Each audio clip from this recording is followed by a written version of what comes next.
This video is brought to you by Miniature Market. Thousands of board games, discounted prices, miniaturemarket.com. Hello my friends, it's Game Boy Geek here. Today, we're going to be working on our relationship. Just you and me. Because it's just the two of us. We're looking at a two-player game today. It's an interesting theme, interesting sort of mechanisms. We're talking about, and then we held hands. We're trying to overcome some difficulties in our relationship, and we're playing emotion cards, trying to come cooperatively together without talking, trying to get to a common goal. It's a quick two-player co-op game for about 30 minutes or less. It says 30 to 45 minutes in the box, but I found it to be much quicker than that. Really like 15 to 30 minutes tops. Let me show you how it's played. I'll see you on the other side.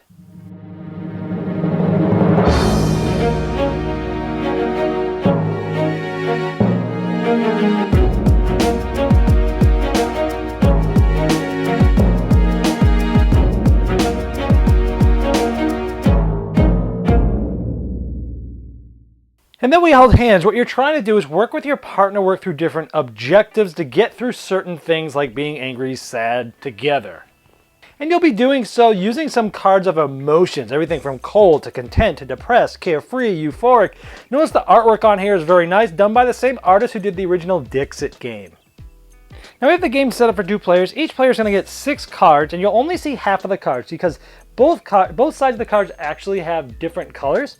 But at the beginning of the game, you're either always going to be looking at the right side, and this card covers it, so we always know we're looking at the right side right now. For mine, this player's also looking at the right, but for me, it's their left.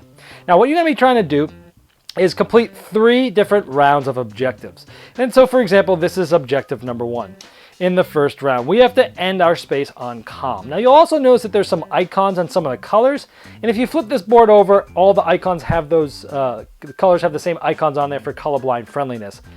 So this is blue. So what this means is that we have to land on blue when we do it. So let's say it's this player's turn. They can draw as many cards as they want from themselves or me or any combination of the fact. So let's say they want to get to the blue dot, which is right here. Now, during this first round, you're only staying on this outer ring at all. So we have to stay there for now. So what they could do is they could take the black card from themselves. And let's say they take the blue card from me because I already have 2 blues.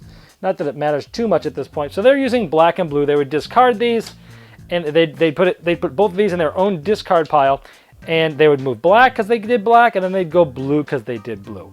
Now, because they finished on blue, this is finished, and we would see the next one, and this is black. Now, we noticed that I moved through a black and through a blue, and your balance changes, your emotional balance. First, we did black, so you move 1 towards this side anytime you play a black or a red card. But then they played blue, and they moved back to balance because anytime you move blue or green, you move this way. At the end of your turn, if you are balanced, you get to draw back up to 6 on your own side and place it underneath, trying not to look at it. So it's interesting, sometimes you'll try to be balanced when you're not necessarily trying to finish a goal. Also, anytime that you have, now we were in the middle here, and because we're now on this side of the board, this player has to change the perspective of these cards. Because right now they're looking at this side of the cards, and because they're on this half of the board, they now have to look at the other side of the cards. And so simply you just take these and just lay them out in the opposite direction, just like this, and you have now changed the perspective of the card. So sometimes you might be stuck and you want to move to the other side of the board to get other colors. Other times you might want to stay on the same side of the board because you get colors you need. So now it'd be my turn. I need to get to black. Well, I'll play this blue and I'll play this black. So I go blue and black. This goes in my discard. Blue and black. I go blue and then black, and now I am balanced. So I would get 2 more cards to put there for later because you always drop to 6, and we finished that, and so on and so forth. Now, I stayed on the same side of the board as these cards, so that's there.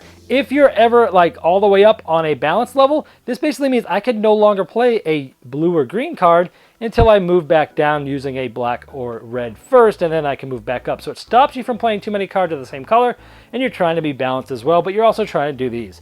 After you finished the 8 in the first round, whoever had more cards in their discard pile, shuffle those in to the draw pile. This is where you're filling those up with. Then you start a second round. During the second round, same type of objectives, but now you can move between these 2 circles, but you have to finish the objective on the inner of the 2. And after you've finished all these 8, you're going to do a final round where now you can move all over the board, but the objectives have to be finished on the inside ring. Once the last one of these are finished, you're both probably going to be inside here somewhere, and you have to make it so that you both, at the same time, you can play any card to go in the middle, but you have to make sure that both of you go in on successive turns, and when you get there, you're both balanced. If so, you win. If not, you lose. There's a couple other ways to lose. If at any point in time we get really low on cards because, well, you know, we haven't been balanced for a while and there's only blue and black, and let's say we were in a spot, it was this player's turn, and they were in a spot, maybe I just had no cards left, and this player, all they could move to was blue, and let's say they were, you know, somewhere where they couldn't move, like here. If this player was here, they can't move to blue, that's the only card left, we would lose. So you have to make sure that you're leaving your partner with some cards to move. There also is an argument variant where some of the objective cards have a third, 2/3, or a full gray line. You could play easy, medium, or hard with this variant. And what this means is if this was the objective, essentially one player would have to end their turn on green, and on the subsequent turn, the other player would also have to end on green in order to do this. That's the same for how they all work. This just tells you whether you play 1/3, 2/3, or all the way as to how often this is going to happen. This is the easiest of the two. This is you do it for any time you see 1/3 or 2/3, and this is anytime you see any gray bars, you do this, which would make it pretty much insane. All right, there is And Then We Held Hands. I've got to say right off the bat, this is a very unique game. I don't have anything quite like it. I don't think I've ever played anything quite like it. The theme itself, let's start there. Thumbs up for being unique. There's not too many games that are about two players just trying to work through emotions and relationships, trying to be emotionally balanced, trying to work together, and trying to get to a common goal so you can hold hands. It's never been done before as far as I know, and it's probably not going to be done again because it's so unique, and I like that. I like how sort of the theme itself sort of mixes with what you're trying to do. Granted, you know, pulling the cards, stuff like that is sort of abstracted, and moving around is abstracted, sort of a little two-player abstract co-op, but at the same time, the theme really fits on what you're trying to do. I like how this game, what it does is it feels like basically it's a puzzle. It is a two-player cooperative puzzle game where you're looking at the cards available, you're looking at the objectives, you're looking at the board, you're looking at where you both are, and you're trying to make sure that, hey, what's the best thing to do here? Should I set up my partner by leaving them some cards or going in a different direction but balancing myself so I can gain some more cards and give them some more options? Or am I going to risk it and really take maybe the last black card that either of us have, not be balanced but do an objective and hope that they can still move, and you're looking maybe at least one turn ahead, trying to make sure that you don't stop each other from moving, because that ends the game immediately. I like how the game sort of starts at a small lull where you're only around the outer ring, and as you get through the different objective decks, you get more and more places you can go on the board. It sort of opens up a little bit. I like that about it too. I like at the end is really a good puzzle where you're trying to really figure out, hey, if I go in the middle, I've got to know for sure that my partner can get their next turn and be balanced. And it might take you a few turns on that ebb and flow to try to get there. And I like figuring out that puzzle. If you like puzzly games, I think you're really going to like this. And if you like the two-player co-op, that you can't talk about what you're doing. Now, you'll talk about it the first time you play. It says the first time you play, you can talk about the game, and it gets you to know the mechanisms. But it's cool because you think you're looking out for the other player, and you think you know what they're thinking, but maybe you don't. And that's really cool because it goes with the theme of this whole repairing relationship, what are they thinking thing.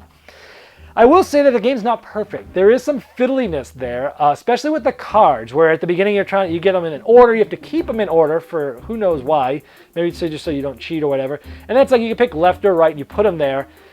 Moving side to side, you flip the cards to the other side, that's okay. It's a little fiddly, but it does give you some more decisions to make. The part I didn't like is like when you draw cards, you have to draw them and then like, oh, I can't look at both sides of the card. I have to draw it and like quickly put it underneath and slide it the right way without looking at it. That part I found a little fiddly. I didn't worry about it too much. I just tried not to remember what was there. So there are some little fiddly aspects, but overall, awesome for uniqueness, fun two-player co-op, and it's puzzly. If you like that type of thing, this is definitely one to check out. It's small, it's quick, it's fun. Because of all that, I'm actually going to be keeping this in my collection. So because of that, let's do a saxophone serenade. And since it's a relationship game, you know, I'm feeling a little funny, Valentine.